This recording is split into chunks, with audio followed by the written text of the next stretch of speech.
Tukwaniriza mu program ey'ensonga Lugonvu's Show.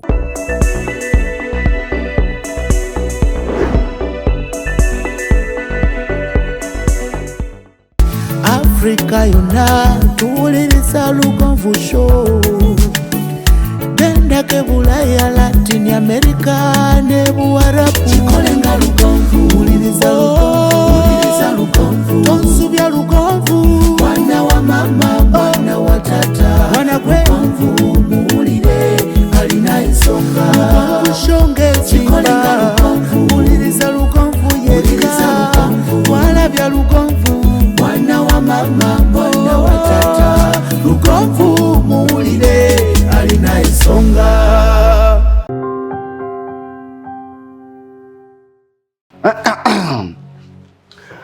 Wetutandikidde olwaliro nkwaniriza n'enkobaza okuba ng'otwegasseko ku Lugonvu's Show buli lwa mukaaga.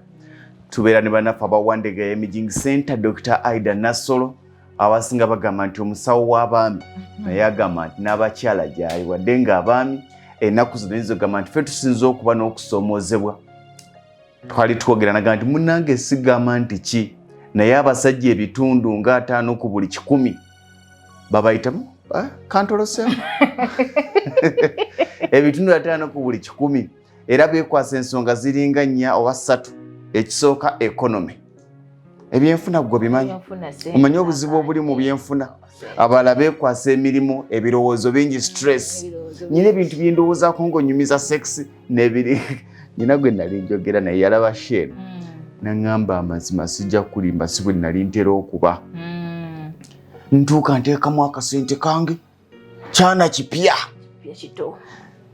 mbangira nti neekeja ayise ku bitaala nga mbuze ku bitaala ayite nti shi nze nsobola okuvugira mu kampani esiitako ku bitaala nti mpise ku bitaala ng'emmotoka ekyayaka edigida budigizi nze njigamba komaawo nti ku bitaala mpiseeyo ngenze ku mutala nnyonyoogera nti nga ndi malidaadi nnyo nvudde ku mutala nnyonyoogera nti ngenze ku mutala maviivi nkuwulira mba ntuuka ku mutala Kiwato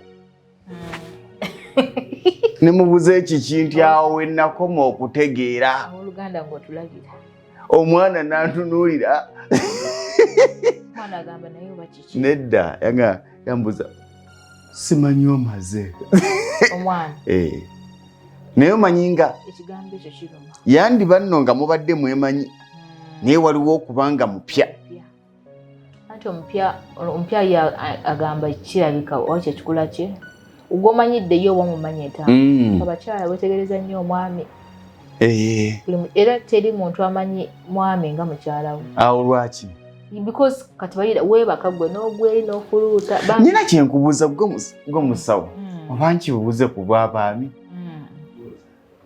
kibuuze wamma abasajja be basinga okkowa mu kazannyaako be basinga okkowa twagamba omusajja olumala lumu abanga adduse mayiro 100 nga mayiro 100 ekyo oba olaba era olugweri ng'akuba otulo agenda okudda engulungo obudde wagenda era we nagambira abakazi bw'agamba kutemula musajja asobola okimu ekyo musajja ogenga yeebaka bambi ate ng'oli amuli okumpi omukyala ayinza n'okudda engulungo akutunuulidde agamba nti kisebo kyange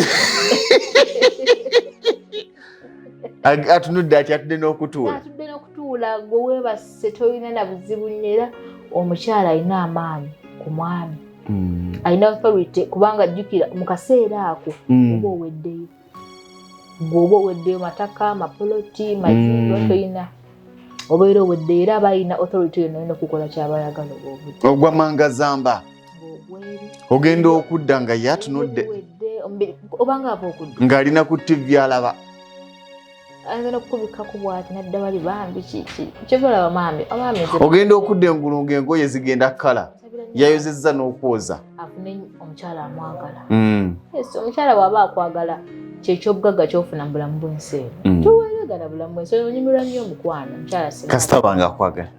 Nze Ssentongo Frederick Lugonvu tuli ne Dr. Aidah Nassolo buza n'abakuwuliriza olwaliro ndi mu kimpowooza tugenda kusomesa ku kikozi nga tunabuuza obutazaala mu baami obutazaala kisi yakuseka kugamba enakuwaza omwami nga eriya abagumba boza na Uganda tutandikirawo. Nsanyufu nnyo okubabuuzaako abalabi baffe ababigonvuzi show olwaleero abaagala okwongera okuyiga. Mulimu agirako n'agamba oyo asomesa saagala kuyiga. Nja kulinda abazimbi naye mulimu agiraba n'agamba mukyala oyo n'asomesa ebintu kanjige because bw'oyiga oyamba neighbour wo oyamba omulala.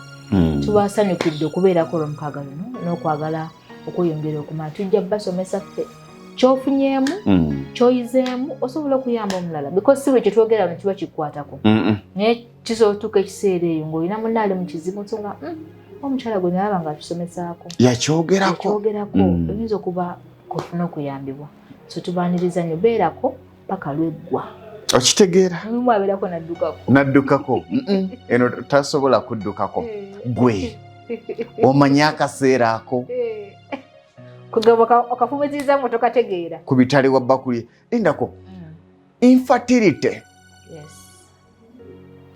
kyawukana ne obutamalaako omusajja asobola okuba nga amalako naye nga tazaala. Infertility is failure for a couple to conceive after a full year of consecutive nga mwegatta oba olina amaanyi oba tolina because natalina maanyi azaala.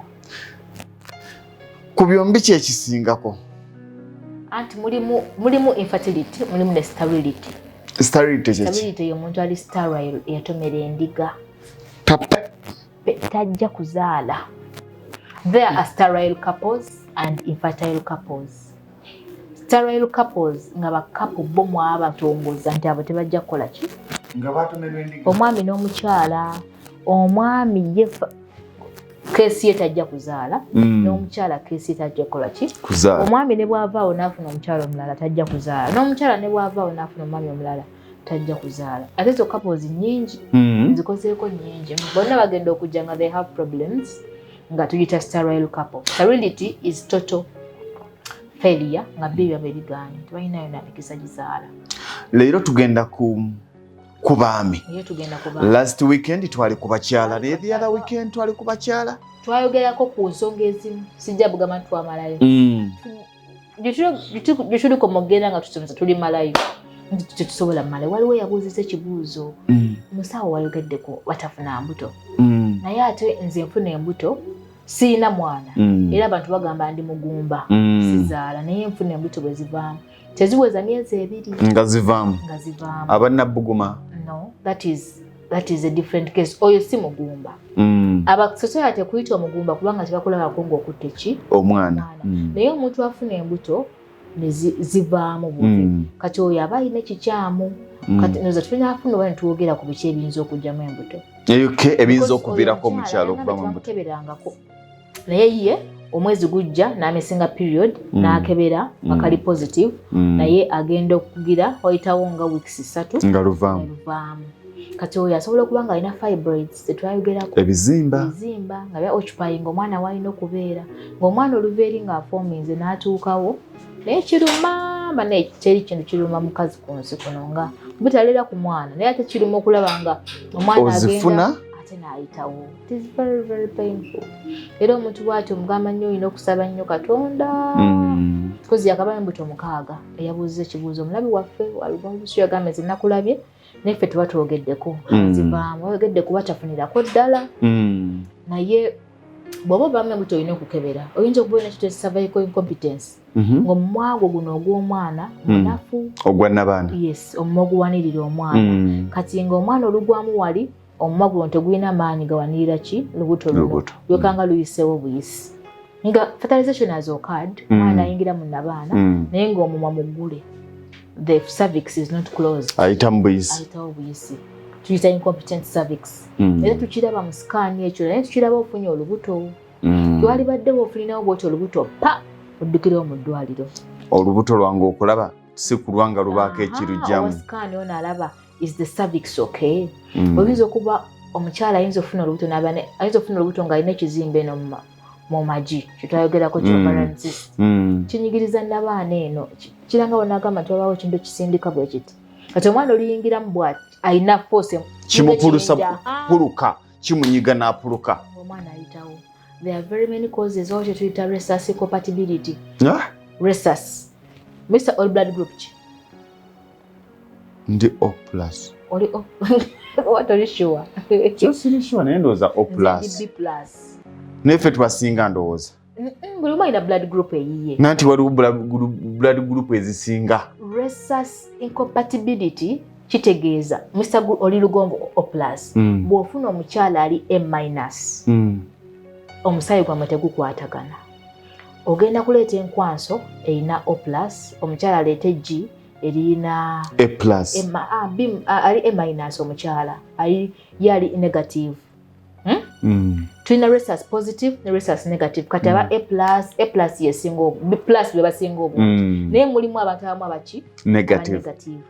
Kati one negative bw'analeeta ejji nga limu negative bigenda kwekwata wano bijja mu mukyala, omukyala asitula olubuto oluyina positive ne negative. The body is going to fight. Omubiri gw'omukyala gugenda kulwanisa embuto ezo. Kino kigende nti ndeka wano, kino kigende.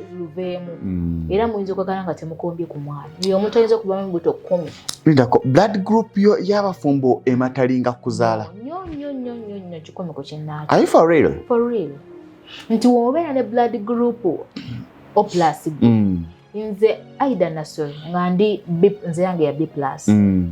Tujja kufuna omwana afa asobola okubeera ne B plus, asobola okubeera ne O plus, asobola okubeera OB, zisobola okwegatta kubanga emisaayi gino gikola ki? Gikwatagana. Kati yonna beera ne minus, omubiri ogwange gwenda lwanisa kyontaddemu. Ebyo si byange. Omubiri olufuna omwana nti the body is going to fight. Biki bino byontaddemu until omusajja gye bakoba bagita anti-D. Empiso yetegeeza omubiri guno nti kkiriza kino kye bakoze eki kibataddemu. Simulabe. Simulabe. Kati omukyala ky'obola wogenda ku antinenti wasooka ne wakebera blood group. Embuto we ziba zivaamu. Omwami wayinza okuba nga wa minus. Kyekimuga n'omwami ajje. Tumukebere naye blood group ye eriki. Tumanye blood group. Ate abantu abategeera ennaku zino akebera blood group ye n'akebera ey'omwana. Omwana atera kuba mu blood group ya taata we.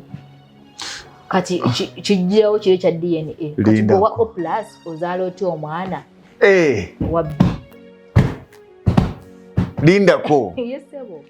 Bw'ofunamu enkeka nga tonnafuna erya DNA. Abasajja bagezi atwala omwana we munzireko blood group. Nyina kyembuuza. Nze owa O plus sisobola kuzaala mwana wa B plus. Kiba kizibu.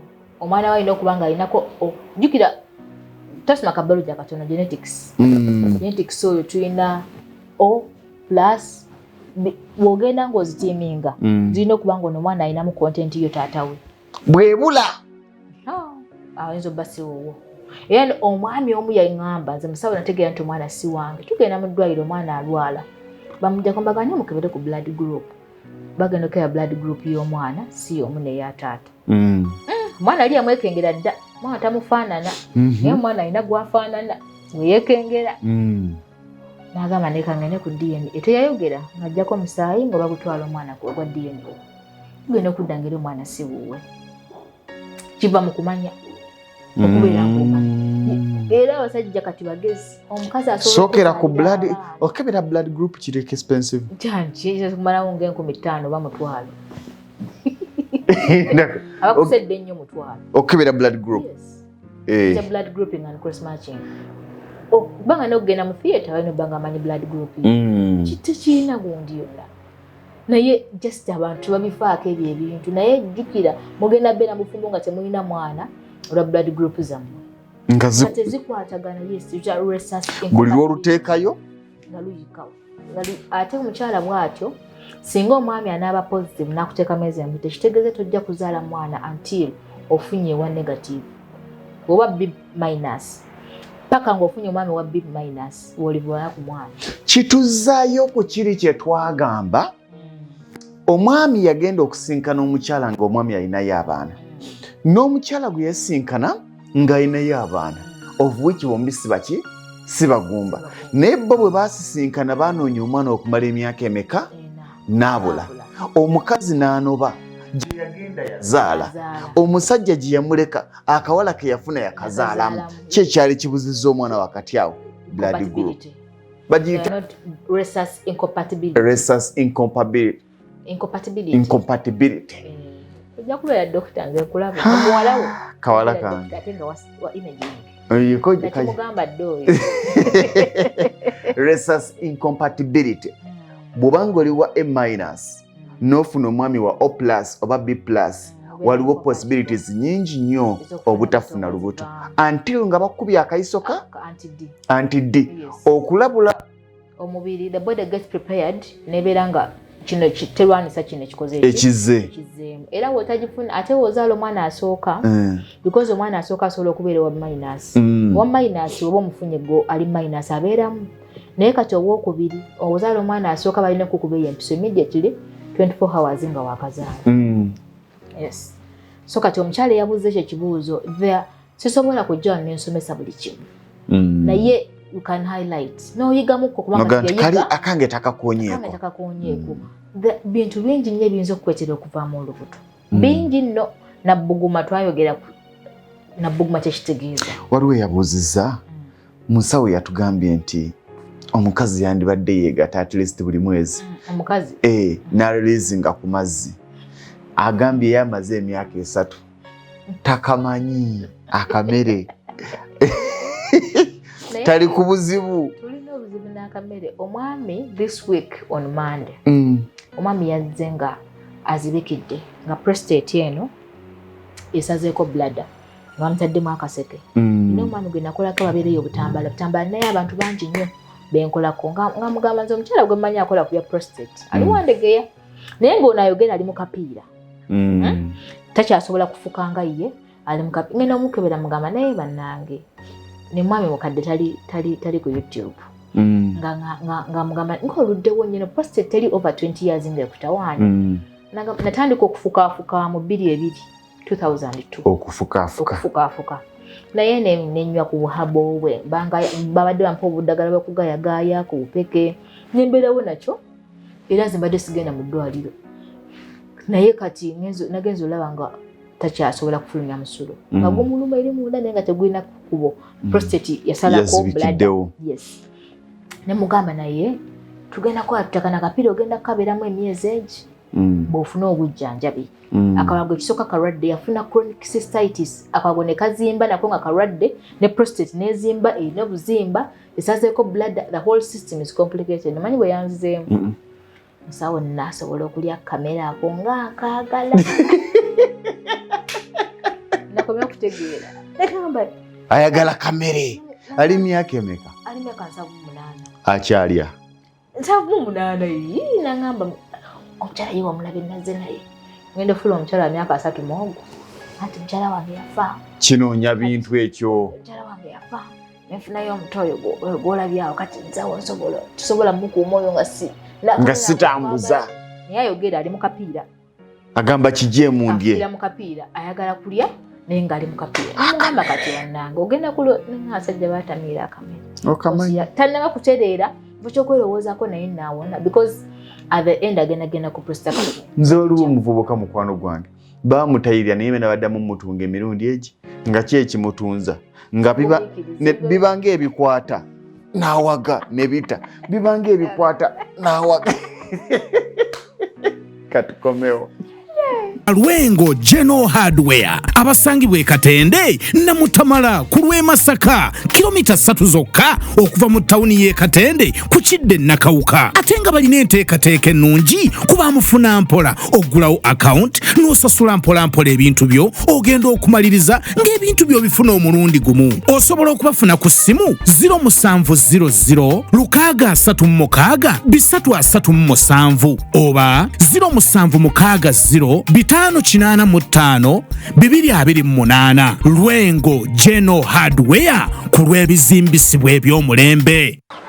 Gw'omulunzi obadde olunda enkoko nga tokola magoba ekyama kiri mu kulunda nkoko nganda ke kaseera weekwate balubwama Local Agro Enterprises Limited bakutuuseeko enkoko ennansi ku lw'obulunzi obuzza amagoba. Balina obukoko obw'olunaku olumu n'obwo obuwezezza omwezi ogumu. Bano bakusomesa ku ngeri gy'oyinza okuliisa n'okulabiriramu enkoko zo okuzinoonyeza akatale ku mitendera egy'enjawulo era nga kuno bagattako n'okusimbira emmwanyi ssaako n'olusuku olw'omulembe olwo ne bakukwasa ennimiro yeewedde gwe n'otandika makungula bakwasa ekifo kyo kati bakiteeka ku mutendera ogwo oguzza amagoba nga bakusimbirako emmwanyi ebitooke wamu n'okulundira enkoko weefunira obugagga obw'ensibo. Basangibwa Kawuka mu tawuni esembayo mu disitulikiti ey'e Wakiso oba kuba ku noti 755 389 165 ne noti 779 885 955 be balubwama Local Agro Enterprises Limited. Limenga bwe tulunda ku mutendera ogukola amagoba. Focus Construction Company ye company ekakasibwa okukola emirimu gyonna egikwatagana n'okuzimba, okuba plans z'amayumba n'okuziyisa mu mateeka, council approvals, architectural and structural plans, okuzimba kwonna, okusereka, roofing and ceiling, okuyooyoota, finishing and plastering, amasannyalaze, wiring, eby'amazzi, ntegeza plumbing, okusiiga langi, painting, okukola enzijja, compound designing ne gardens. Ebisale byaffe birungi nnyo era bisoboka mu buli mbeera. Twenyumiriza nnyo mu nkulakulana y'abantu, y'ensonga lwaki twagala otandike naffe leero. Tuli Natete opposite Olcom petrol station. Esimu noti 776 858 20 ate ku WhatsApp tusange ku noti 7 noti emu 858 20 oba noti 752 3 0 Focus Construction Company. Let's build the future. Tuline Dr. Aidah Nassolo okuva mu Wandege Imaging Center. Nsonga ki ezinza okulemesa abaami okuzaala? Nsonga ki? Abaami bagumba gye bali ate bangi. Twagamba bali ng'asituka naye nga mugumba. Afulumya n'ayiwamu naye nga tazaala.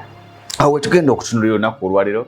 Njagala kusooka kujjukiza bannaffe balubwama Local Poultry Breeders bagamba nti gwe wenna ennaku zino obulunzi n'obulimi byeri mu zaabu, n'olwekyo tugamba nti wandibadde obeekwata ku lw'enkoko ennansi abaagala okulunda bakuyigiriza okulundira ewantu wafunda okutandikira ku fuuti 5 ku 5 ng'olinawo akantu ko naye ng'osobola okuba ng'olundirawo n'osobola okukyusa obulamu bwo. Bayigiriza nkoko nnansi, kitegeeza nti enkoko ezaffe si ziri enzungu, balina ez'amagi, n'olwekyo ojja kuba ng'otandikirawo okunoga ensimbi. Be balubwama Local Poultry Breeders tubeera nabo buli lunaku olwokuna nga batuyigiriza okulunda enkoko ennansi, okulima amatooke kwoteka n'okulima emmwanyi, n'olwekyo bajja kutukyusiza obulamu. Ate Focus Construction bakuyigiriza bakuyambako okutandikira ku kuba plan, okuzimba ekizimbe kyo paka nga kiwedde oba woli oba nga toliwo, weekwate Focus Construction. Nawe ayagala okuzimba ng'oyagala kweteekateeka oganatandikirawa beetaaga sente mmeka, bwe bakubira plan bajja kuyambako okukubalirira material gwe weetaaga. Ogenda okutandika okuzimba nga weeteeseteese nti neetaaga ensawo 10, neetaaga omusenyu bwe guti, neetaaga amatofaali bwe gati, bajja kuyambako okuba nga bakuteekateeka. Be ba Focus Construction beekwate ani besogeddeeko Lwengo General Hardware ku lw'ebizimbisibwa eby'omulembe. Ojja kubasanga Katende na Mutamala. Bagamba nti gwe wenna ayagala okuzimba genda mu Lwengo General Hardware, balina building materials zonna ate ku bbeeyi yaabwe ya kisuubuzi. Ebbeeyi yaabwe ya kisuubuzi, bakuguliza ku bbeeyi ya kisuubuzi mu Lwengo General Hardware. Balina buli kalonda gwe weetaaga bwe kiba nga kituuse kuzimba nnyumba yo oba kuzimba kizimbe kyo, ojja kuba ng'obeekwata. Waliwo abagamba nti njagala okuzimba naye sente zange za mwezi, sisobola kutereka sente kaseera na kaseera n'embeera nazaawo. Buli lw'empezaayo eza sementi mba nnoonyeza amatofaali ate ng'eza sementi zifuna ebizibu. Genda mu Lwengo General Hardware ogulewo account. Bw'ogulawo account bajja kuyamba ng'oterekako mpola material bw'anaawera ng'ogenda omunonayo. Ate bw'oba ng'otwala mu bungi bajja kuyambako ku ntambula paka ku site w'otwala material wo. Be ba Lwengo General Hardware. Wandege Imaging Center tubeera nabo buli lwa mukaaga ne Dr. Aidah Nassolo yatuwa olw'omukaaga naga nti kayigirize tulabe ebintu bino ebiseera ebisinga ebitumalawo bitono nnyo naye nga bisobola okuwona. Omusajja ne bw'onaakola sente eziri zitya naye nga wali waayonooneka tewali. Omusajja ne bw'onaakola sente eziri zitya ne bw'obeera ng'oli otya nga buli kimu okirina, ne bw'onaabeera ng'oli mulungi kaalaala, ne bw'onaabeera ng'oli muyivu naye nga wali waagaana tolina makulu. Omukazi ne bw'onaabeera ng'onyirira otya, ne bw'onaabeera ne ssente naye ng'olina abnormal discharge, naye ng'olina ebizibu eby'enjawulo, ng'oli mugumba tozaala, manya nti embeera ejja kukuzibuwalira. Gwe Aidah Nassolo gwatukozeemu era tulina enteekateeka ku Lwokutaano Olusemba mwezi guno ogw'omwenda tugenda kubeera woteri bagiyita batya? Giovanni. Tugenda kubeera ku Giovanni Hotel awo nga ku Popopo. Tugenda kufuna ekyemisana n'abazadde b'abaana ba sikosel n'abaana ba sikosel tugenda kubeerawo bwanajja n'atubuuzaako anaatubuuzaako bangi baagala okukulabako. Tujja kutandika ku ssaawa zijja kubeera 5 ez'emisana Friday. Tubasuubira nti by ssaawa 5 mube nga mutuuse. Tugenda kunyumya, tugenda kwogera okuyingira kwa bwereere abazadde. Ndetera lisiti yange abazadde okujja kwa bwereere. Ne bw'oba ng'olina abaana 10 nga bonna balwadde ba sikosel, jangu nabo basinkane ku bannaabwe, balabe ku bannaabwe nti mbadde mmanyi owange ye mulwadde. Ogenda okutuuka nga n'oli alina omwana wa sikosel omulwadde ate ng'owe mulungi alabika bulungi. Owange owa okoze oti owange nga ndwalirira nti n'owange yali andwalirira naye n'enjokya ebigundi by'amagi baŋŋamba mbikoonekone ne muweera nga ku kyayi. Abaana mwaguze sowaani ya mmere twategese sowaani plate ya mmere okulya n'okunywa kye twategese. Ngenda kuba kuleetera soda 3. Wonderful koona wano. Thank you. Weebale nnyo weebale ddala. Crate 3 Wandegeya Imaging Center etuwadde crate za soda 3 ez'abaana. Olwokutaano Lusemba mu mwezi guno ogw'omwenda. Twebaza abantu bano Dokita. Twebaza omukyala omwami Niwamanya Shafiki yatuwa emitwalo 3 kulaba abaana. Twebaze omukyala Namugenyi Brenda yatuwa emitwalo 10. Twebaze mwami Patrick Nakabale yatuwadde emitwalo 3. Twebaze omukyala Grace Kichoncho yatuwadde emitwalo 5. Twebaze omwami mukyala Makumbi Shakira yatuwadde omutwalo 1. Twebaze abamayanja family. Mayanja family eri Nowe baweereza emitwalo 36 nga baweereza n'ezijjako.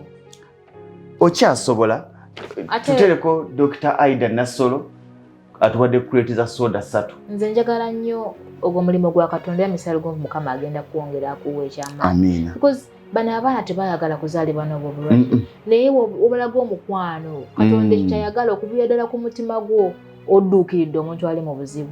Ate kati gwe oyinza obba okikoze bukozi kuva ku mutima gwo naye Katonda ye ayongera kukubizaamu naawe n'akuwa. Bantu balina ebizibu ebiri ate nga banoonya asobola okwogerako nabo n'abazaamu ku ssuubi. Era ekyo mbadde siyinza butakikola. Engeri gy'okwebazaamu Katonda naawe ali omulamu si gwe asaanidde nnyo Katonda akuyambe buyambi okubeera ky'oli. Okubeera ng'oli mulamu toli mu ddwaliro. Ate kankubuulire tomira makerenda buli lunaku. Abaana bano abasikoselo balina ekintu kimu. Era gwe omuzadde akiraba ng'ekivve osanga taata nga mulamu talina sikosel ne maama talina sikosel naye nga bacarriers ne bazaala omwana wa sikosel. Baba ne sikosel trait. Ebyo ojja kujja tuwayimu kuno obwana obwo ku Lwokutaano olusembayo mu mwezi guno ogw'omwenda olabe wali Popo Hotel mu Ndeeba weeyongerako maaso katini era ojja kuba olabawo. Tujja tandika ku ssaawa 5. Twandisabye nti ku ssaawa nga 4 babeere nga batuuse kubanga ekyemisana kya ssaawa 7. Buli muntu abeereeyo oba osaba musaala zo ng'ofukamidde eri Mukama basabireko waba abaana. Nnyo. Nze nsabira nnyo omulimu gwange ogulaba gukola ku bantu abali desperate. Abantu abalina ennaku abalina ebizibu nga tebalina na gye basobola bigonjoolera. Buli wenfukamira ku ssaala nga mbasabira. Bwe mbadde sisabira be bali abakantolose. Kantoloseeko lwaki tobasabira bo basabire nabo tebayagala katoloke. Basabira nga nsabira omuntu anoonya omwana nsabira omuntu alina pain.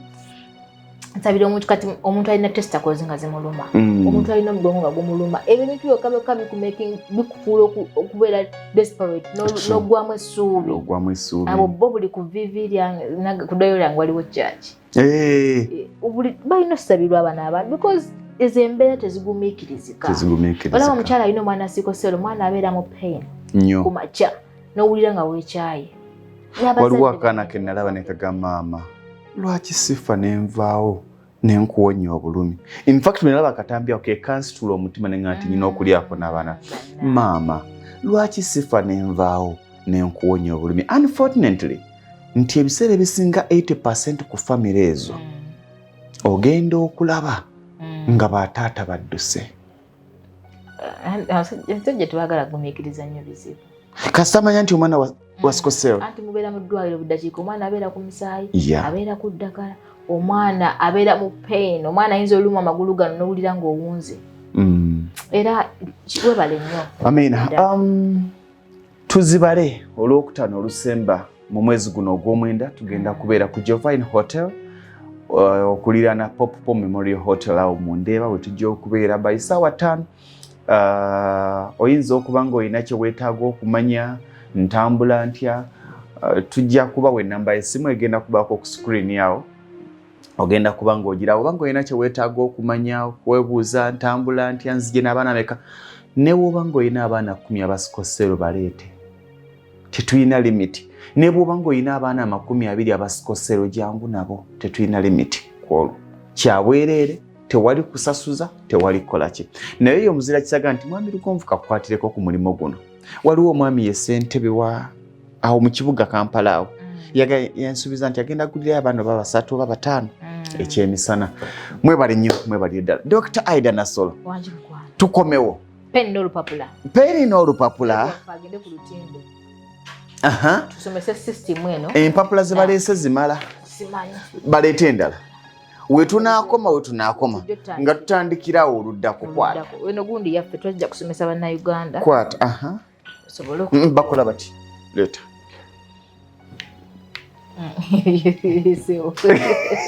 Abekatisize kwebali. Kwebali bagamba batya? Bali bulungi nnyo. Alhamdulillah. Era ndasomerawo ku Nabbunga.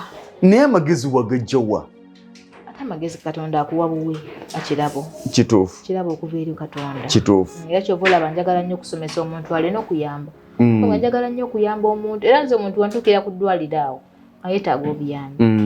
Muwa kubanga nange sisaanidde nnyo Katonda okumpa. Yes. Katonda akuwa buwe Mr. Lugonvu n'akuwa oyogereko n'abantu. Bantu batonya asobola okutuula wano nakkiriza tusomesa abantu. Era nze nkusabira buli lunaku Katonda akwongere akugaggawaze. Amiina. Ogaggawale nawe nga tokyabusobola bukusukulumira. Amiina. Ekyo kye njagalira ddala naye nja busobola. Nkusabidde. Amiina. Tugenda ku twagamba baami. Kati kiki kyokuba? Entula. Ng'ate okubyeko emu nga nnene nnyo. Ngenda kuba ey'okubiri. Enkwaso ziva mu ntula zino. Maama, kiki okuba ekyo musawo? Ntula. Nzikubye bulungi because ziringa amagi. Naye yenko enganya ayina ezinkana bwe zityo obunene. Abasajja naye balina entula zaabwe bali baveeko. Nzinze mbalaba buli lunaku. Noga kikino? Saagadde kucunya ayina ntono. Ate saagadde kucunya ayina heavy. Nene ebinene nnyo ndowooza bibi. Buli Katonda yamudesigninga lulwe. Kati tulage entula zo. Kati entula, this is the scrotum. Scrotum kye kisawo ekyo kyolaba ekirebera. Scrotum. Munda mulimu testicle. Kino mbadde nkuba scrotum. Scrotum kye kisawo ekisitudde entula. Naye era nazo nakyo kinene. Kati ne right testicle. Kati gwe omwami wugwama musawo wuyo ali kunsomesa nze ndi mukyala. Naye kino kisomesa with passion. Nkyagala okufaako obufi. Left testicle. Kati mu testicle, this is where the sperms are produced. Era omugaso gwa testicle, anti tugenda kwogera obutazaala buvaawa. Olina osooka n'omanya system. Nga twakola y'abakyala, nga system bwe yakula. Kati ku testicle kuno kuliko kye tuyita epididymal head. Epididymal head. Omutu epididymis. Obufunze epididymis. Epididymis kaseke kali bwe kati. Ke kajja enkwanso kuno. Sperms come from here ne zingira epididymis. Bwe ziva ku epididymis ne zigenda mu buseke. Obuseke tubuyita vas difference. Vas difference. Kati obuva wano nga bujja wano enkwanso zambuka. Bwe zambuka nga zeeyunga ku ketuyita makkati wano wabaawo prostate wano. Prostate twagamba yefulumya semen ne prostate. Efulumya semen amazzi agaliikiriza enkwanso. Kati bwe kijja we ziva wano nga zeegatta kwe tuyita urethra. Urethra ke kano kagendo zifulumya eno ye penis. kajja ne kaziiwa mukana akatuli kano okubye musiraamu nkubye musiraamu ozekagise kakati omuntu obutazaala kati ekitwe kino bakiyita bakiyita kirina linnya ekitwe ne penile head anti twagamba oli alina obuzibu tukebera wano naye alina obuzibu obutazaala tetukebera penisi penisi yo omugaso gwayo kufulumya nkwaso alina obuzibu obwobutatambula mukebera wali alina obuzibu bwa erectile dysfunction tekagira bulungi alina obuzibu obutazaala tukebera eno system abasajja bagambe gano ge mazima naye tebaagala gawulira abankyogere omusajja omutayirire tabeera kyekimu ng'atali mutayirire naye abasajja gye bali bakola big head ne bagaana ogenda batayira naye obeera clean nnyo obeera clean ate tosobola vaamu lusuususu kano akaliba kano akabeera ku ngulu katerekanye bedischarge ebyo n'obuuka n'obeera nga ofuna infections ezitakugwako era aliwo omusajja yagamba mbusimanyi ekindiko eno waggulu wagize wazimbye ng'akwata akasubi n'agira nomugamba nti koolaba egenda bakisaleko ekyo abantu tebamanyi ezo sikyanenya bantu kubanga abantu tebamanyi naye afunye omukisa n'amanya amanyiseeko omulala kati omuntu w'obutazaala tugambye spams eno ye testacle omugaso gwa jeje ebiri okuleeta hormone gye tuyita testosterone okuweera eddoboozi ly'olina okuwa amaanyi g'olina bali abayogera kali twagamba their testicles tezirina maanyi gasinga testosterone hormone eyo ogyebaleko obulamu bulungi testosterone oli otya ng'onyirira eryo ekisajja eryo era omusajja alina okujja ng'omulaba musajja waliwo ekisajja ekyagamba abasajja abalina obubina alina obubina abalakinga abalina estrogen mungi ng'alina akabina atambula abigula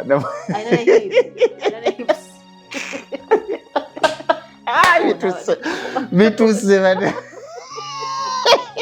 ate bangi mbu buli lwagezaako n'okusituka akabina kaba kazitowangaddawo tulina okuba nakabina kanene nnyo omusajja w'akabina tanyuma gye bali ababina naye nga tebazaala kuza tetuganye tuli ku hormones abamu olukazi testicles zikuyamba zirina emigaso ebiri okweta testosterone hormone ekuyambako gwe omwami okuba n'amaanyi then ye center of sperms ye production yeyambako ku production and storage of sperms ziterekebwa wano makulu gaki tukiyita spermatogenesis genesis is the production wezikolebwa kati omuntu obutazaala either enkola production wano toleeta oyinza obba oleeta ekkubo ne liziba ekkubo ne lifunda oba toleeta oyinza okubanga wano walamu naye nga kano ka kano bakayita batya kano nga kafu obanga kalamu naye nga no ku vast difference less percentage naye epididymis eno ye connectinga ku nsigo nejjayo enkwanso wano obuzibu bubeera wano obstruction wano kati endwadde ziri ttaano ezikosa ensigo nezikulemesa okuzaala oba wagirwalako naye neekulemesa leero tugenda kutunuulira ndwadde ezikosa ensigo kubanga abantu bangi nga n'okuzaala bazaala naye ng'ensigo nki ndwadde nsooka kubuuza wano amaanyi gavaawa amaanyi gava mu nsigo the right testicle and the left testicle singa bajjamu left osigala ozaala left ekola as good as the right ozaala bulungi nnyo abawala n'abalenzi abaana 100 bagamba nti bakugjamu eya sayidi emu oba ojja kuzaala balenzi bokka bya bulimba it's not scientifically proved enesigo ereeta the XX and XY sperms neeno zonna era bw'obanga ogenda mu kikolwa eno eyinza okuleeta oba eno ereeta enkwanso bw'osigazaamu emu era ejja kuleeta enkwanso because omulimo gwazo spermatogenesis to produce sperms zonna bwe bazijjamu zonna bwe bazijjamu ate enkaso zigenda bazivaawo ate wali nankani ogenda otwanya ogenda banatu kubanga testosterone oyinza obba oyinamu akatini naye jjukira ensulo ya testosterone bagisazeeko kati ogenda kuba oleeta amazzi agava wano ge tuyita semen agava mu prostate tokyaleeta spams naye amaanyi gasigala gegamu amaanyi gakendeeramu oba zijjamu zombi ensigo osigazaamu ka homoni akekyami aka bulijjo naye there are cases ntono nnyo okujjamu ensigo bakulaaye era baba bakulaaye bakwatidde mu bubbi ne bakulaawa asobola kuzaala naye osobola okwegatta because twagamba omuntu okusituka it is the central nervous system yekolagana n'ebino ebitundu by'owansi ogenda ofulumya amazzi nekeva muno ga semen ago semens gwe wakinga nti semens ne spams zaawukana byanjawulo yes semen yemmere ye spams zenkwanso kati ekitegeeza omuntu agenda okubanga tazaala either manufacture testicle yalwadde tekyafulumya nkwanso oyo agenda kuba ne condition etuyita azoospermia. Sperms tezikyafuluma is complete absence of sperm in the ejaculate. Naye ng'ate entula mweziri naye tezikyakola. They no longer produce sperms. Kiva kuki ogenda kufulumya lizzi bino byofulumya in the ejaculate ofulumya kitegeeza kyofulumizza mugenda bate muli ki temuli enkwaso ekintu ky'okuzaala kino kiringa kya bulijjo omusajja yeewaana bwenteeka wano nga omukyala afuna olubuto katonda aba akuyambye buyambe era nze mulimu ebintu bya bulijjo bwe tutafukamira kwebaliza katonda naye si buli gwe olwokuba oteeka wali omukyala n'afuna olubuto si buli omu gyateeka mu mukyala afuna olubuto you have to be grateful for that. Mr. Lugonvu olinayo omwana muwala wo oyagala ennyo weebalize katonda nti omulina n'omulenzi weebale kitegeeza enkwanso nze nakiggala tolina kyono tutunula wano tulawa Lugonvu nina abaana bange nina abawala nina abalenzi kati kitegeeza olina ensonga lwaki okola mulimu alina obulumi afuukamu buli lunaku takwasa ono newali takwasa gwe twogerako olwaleero naye oba waakiri mukama akola wakiri abozadde yaabwe mukama waakiri akireeta ng'ogira tozaala okusinga okuba nga togirirako ddala bannanga obutagirirako ddala ate kibi kubongoota akakutolokako okuzaala kikulu naye waakirinyumirwako omwami namugamba naye oze tukebere gundi penis eno right reduce blood flow in the penile superficial vein but the testicles are not functioning. That is the physiological function of the testicle is down. Musayi byobutazaala toleeta oba sizadde nze njagala wali mukazi gwenjagadde nja kubanga yanga nina kyenkola batonda ati tukyali ne Dr. Aidah Nassolo okuva ku Wandege ya Imaging Center tukyasoma ekiviiriddeko abaami infertility mu baami tugenda kukwata topic eno mpola mpola era programu yayo tetugenda giwanvuya twagala bye tukusomesezza osigale ng'obyefumiitirizaamu tutandikidde ku testicles bwe tunaava ku testicles tujja kudda ku epididymis bwe tunaava ku epididymis tudde ku vas difference tudde ku prostate tudde ku bladder tudde ku katugenda kwogera ebintu ki ebitawaanya system eyo ebiyinza okulemesa okuzaala bwe tunagenda nga twambuka twogera ku bintu ki ebitawaanya prostate tulina se abasajja b'emyaka 7 bali ku show yaffe bangi bali Saudi Arabia bali waliwo yangambye ali Thailand ye mulabiwa ye talina TV mu nyumba ye alina Lugonvu show bambi yes kakati ogambye nti endwadde zirita ezitawaanya testicles eziyinza okuviirako okulemwa okuzaala testicles n'endwadde nnyingi naye kyenyinza okugamba eziyinza okulemesa okuzaala singa obeera ozigayaaliridde tandika mpulire tutandike esooka gyetugambe eyinga ey'amaanyi esobola mumps amambuluga mugundi mu nsigo mu ntula amambuluga gakwata seeno ate amambuluga is the leading cause of varicocele ye leading cause ngenda gyogerako varicocele twagamba ye varicocele the dilated veins in the testicles emisuwa gigijja ne gigaziwa mu nsigo varicocele naye amambulu gagenda galosookeraku amambulu gategakwate muno gakukwata ng'oli mwana muto ne gakuleetera obutazaala mu bukulu wangi yes amambulu ga mu baana abalenzi it is not a joke n'omukyala ali ku sheeno tokusanga amambulu bwe gakukwata gakka that mumps virus amambulu gabibanga bikibizimba amambulu ga is a virus tugiyita mumps virus mumps olukukwata ng'ozimba muno but eventually the virus eka nejja mu testicles zino eyo virus yakabenje nnyo ntegenda kujette sperm cells the spermatogenesis process is interrupted by the mumps virus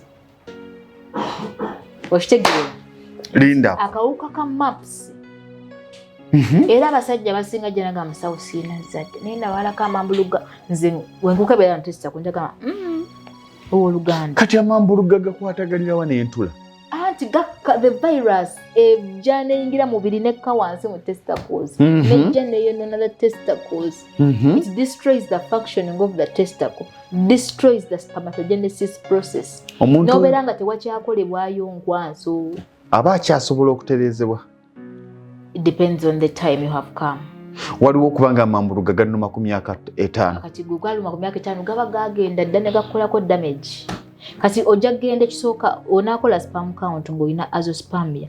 There is azoospermia absence, complete absence of sperms. Naye kino oba okirabye we are looking for the cause. Tukyasobola okuzizzaamu oba because ono wa azoospermia n'ebiri ebyagamba nti bakuggyeko enkwanso tebikola bagenda zijjawo. Already in a complete absence of sperms. Tolina boba tuna kye tuyita oligospermia. Oligo aina few. That means aina low sperm count.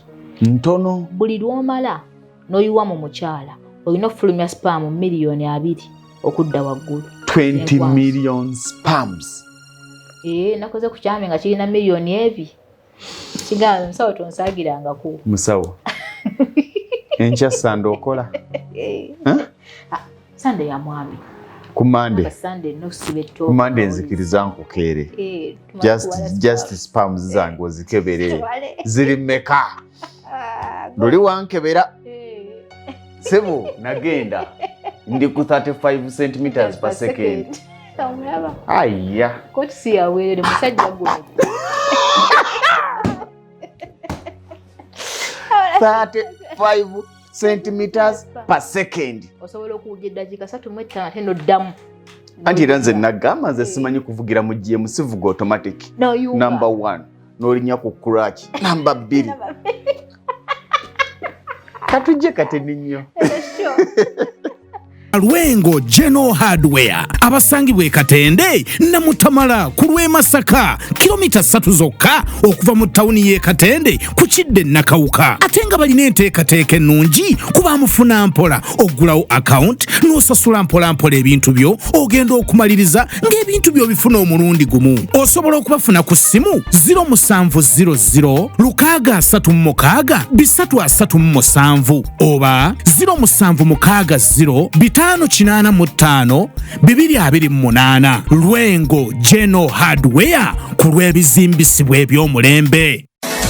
Focus Construction Company ye company ekakasibwa okukola emirimu gyonna egikwatagana n'okuzimba okuba plans z'amayumba n'okuziyisa mu mateeka council approvals architectural and structural plans okuzimba kwonna okusereka roofing and ceiling okuyooyoota finishing and plastering amasannyalaze wiring eby'amazzi ntegeza plumbing okusiiga langi painting okukola enzijja compound designing ne gardens. Ebisale byaffe birungi nnyo era bisoboka mu buli mbeera. Twenyumiriza nnyo mu nkulakulana y'abantu y'ensonga lwaki twagala otandike naffe leero. Tuli Natete opposite All Competitor Station. Esimu noti 7776 858 206 ate ku WhatsApp tusange ku noti 7 noti 858 206 oba noti 752 333 061. Focus Construction Company. Let's build the future.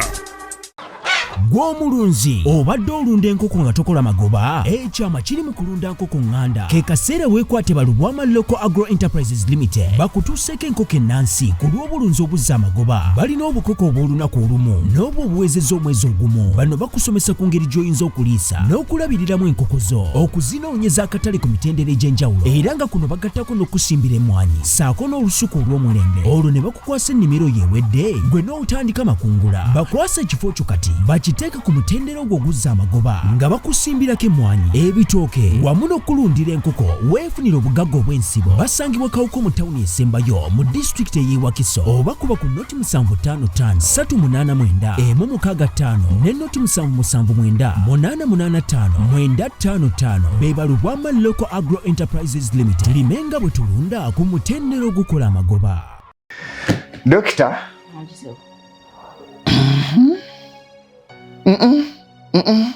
omusajja atiddemu 35 centimeters per second kati nkomawo okukebera spam count yange because 20 million katonda yakitonda nti singa omukyalo namiwamu 20 million waliwo ezigenda okufiira awo mulimu spams ez'entondo era bwe bwana obw'entondo bw'oba buba n'entondo bufiira awo newabaawo obulemerako ne kayingira era okazaala ka ntondo wansi wookya ne kayitawo ne kagenda ne kalumba enseke ne kagumiikiriza package we lijja ne kesoggayo ne kavaamu omuntu kakati tugambye amambulugga kati maps virus yekyasinza oleetawo azospamia obutaba na nkwaso yes kati nze nja kujja nkukebere nkugambe this testicle it is small it is small tetuyita hypogonadism endwadde esooka gye tugenda osookerako endwadde ezo zituwandiikiraawo tuyina hypo nze nja kusomesa wano tugiyita hypogonadism kitegeeza the testicles are reduced in size and they are producing low levels of testosterone hormone ekisawo kiba bwe kiti naye nga ko katesticle kali kati bwe kati kitegeeza tekafulumya nkwaso zimala tekakyakola bulungi kufulumya nkwaso kalina low levels of kayinza okuba katini naye nga kakola ne tuba n'akatono nga kaleeta low levels of the testosterone hormone sajja waleesa akatabo akatabo kaki eyo era omwami abadde wetunuulira abaami batazaala ogenda okulaba naye obusigo bwe butini nnyo obutula butono nnyo eyo mbagiyita hypogonadism kyetuyita varicocele eyo ndala varicocele kitegeeza the testicles ziba bwe ziti mulimu emisuwa egyagazibwa kino masturbation yekireeta varicoceles the commonest cause is masturbation but masturbators bagwa wano era osanga omuntu akola masturbation talina maanyi ga kisajja matono n'okuzaala takola ki tawakisa kati the vessels ziba bwe ziti kati ekitegeeza emisuwa gino gigenda kuleeta omusaayi nga mungi omusaayi gwaligenze mu penis gudde eno negugenda mu testicles the veins dilate bwe zigejja zigenda kubanga ebbugumu lingi mu testicles zino ebbugumu linaaba lingi ligenda kwokya enkwanso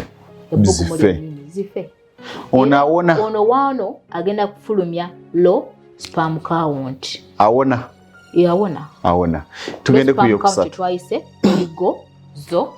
oligospermia agenda nga ntono naye alinamu kyetuyita kati omulala tatazaala alina ye cryptorchidism ono wa crypto alina undescended testicles mu bisaawo bikalu temuli nsigo zaalagawa either bayinza oba bamuzaala ne ziraalira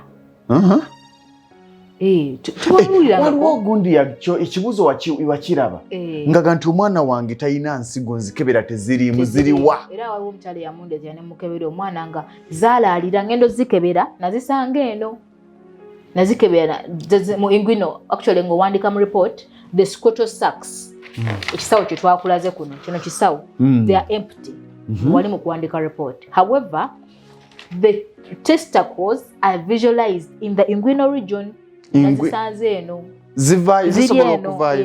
Mu mwana omuto bazijjayo ne bazisindika ne ziddamu. Nachapa. Panange. Webale.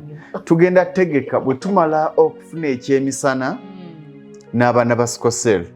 Omwezi ogw'ekkumi tugenda kutegeka musomo gwa Dr. Aidah Nassolo okumala essaawa ezi nga bababuuze siwe kiri kibuuzo ku ansa nze ndi bwe nti kino era kulo tujja kuba n'okebera ojja kuleeta mashini zo n'akasenge wali tukukebere ku disikaawunti mwezi gwa 10 kati ebagiyita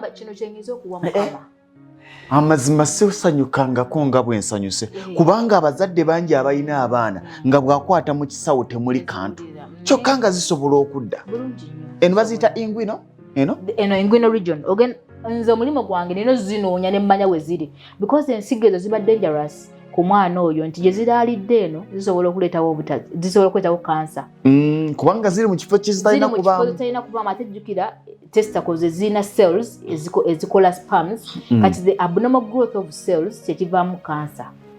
So wherever they are, where they're not functioning, ziba zigenda kuforminga cancer gye bujja era oyo mwana bajja kulwala cancer. Kati mulina ziraba gye ziri muzijjeyo ne zikka wansi. Tugenze walala eyo yakusatu katuyina endwadde nga okitis twajogerako inflammation of the testicle obuwuka obuyingira mostly epididymitis kitegeeza obuwuka bugenda kujja bulye kana akantu kano we bukalya kagenda kufunda kakole enkovu olunaafunda nga kaziba eno tezikyayitamu tezirina we ziyita be bagamba nti amala mpewo agenda fulumya amala empewo twagamba oyo agenda fulumya iba wano mu prostate afulumya semens mazzi meereere eno enkwasa tezigenda kwegattana semeni yagamba nti nze musawo nedda n'okuyiwanjiwa naye byoyiwa temuli kirimu. The reason the epididymis is blocked and it is blocked by those so-called infections. Biki ebisinga okuleeta ekyo? Infections? Yes, infection. Kwegattana mukyala nakwanga ka chlamydia ne kajja ne kayingira mu epididymis ne kalwala ne kaziba gye tuyita blocked. Zino zalibadde ng'enseke z'abaami because ziconnectinga wano era enkwaso zijja kutamba zijja genda tuuka wano nga zidda zigenda tuuka wano nga zidda eventually ng'omwami yafuna gye tuyita spermatocele ekizimba mu testicle. Sperm zajja ne zifiira wano ne zikola sperm seal tuyita spermatocele. Kiva mu kigambo sperm ne siiru. Seal is the death of sperms. They come and collect here. Gwena kulanga ine ekizimba olugira there is a round well-defined thin-walled cystic mass in the epididymal head. Enkwaso zino zaafa ne zite ne zikuŋŋaana wano. Ngogamba wenkwata mu ndaba ekizimba bwenkwata mu nkwaso ndaba ekintu ekizimbye bwenkwata mu testicles. That is the problem. Eyo yakuna kati tuddeyo waliwo tubadde ku luno olupapula luno wabadde otuwa yakuna twagambe 5 kati eno twagambe hypogonadism, varicocele, cryptorchidism, ne tugamba okitis, epididymitis, zino zonna ziri wamu. Twaligambe wa testicular cancer. Nga kookola alimu kookola ati so ziba tezikyakola kuleeta bulungi nkwanso. Mulimu cancer. Oyo awona cancer. Bajjamu ensigo n'otigala ng'olikkiriya. Ekisiba ku bannayuganda obulwadde butakebera. Oli n'abeera ng'alina ebirwadde bino byonna twaga nti hypogonadism. They reduce in size, the testicles. Obuwundi butono. Bubeera butono. Varicocele emisuwa ne gigenda mu bisawo by'entula. Nebeera ng'enkwaso zifa. Endala bagiyita cryptorchidism, undescended testicles. Ne zibula. Okitis, inflammation of the testicle. Bambi inflammation kitegeeza obulwadde busazeeko system eno ne zirwala. Wano wagenda okuva empanama wano.